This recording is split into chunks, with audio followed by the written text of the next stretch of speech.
Ang items na ito ay order ni Sir na taga Gandara, Samar na isang sundalo at ito'y pinadeliver ko na sa LBC Express para makaabot doon sa kanilang lugar.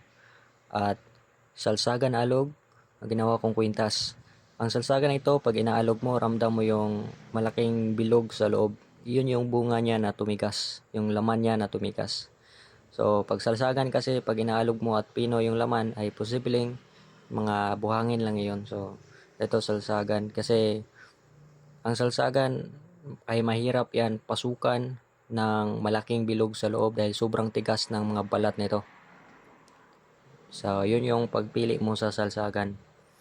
At ito ay ginawa kong kwintas at sinilihan ko para magagamit niya ito for self-protection at meron akong ginawa na special na formula panlagay sa wallet dahil isa siyang sundalo. Magagamit niya ito, ipapalaminate niya for self-protection. So, dadalhin niya itong dalawa palagi kahit saan man siya magpunta. Yan, pwede lang mabasa ng tubig kapag naliligo, pwede dalhin sa kahit saan mang lugar. So, dito ako pinapadeliver sa LBC branch na ito kasi dito na ako nagpapadeliver kapag sa LBC. So, yan, mag-antay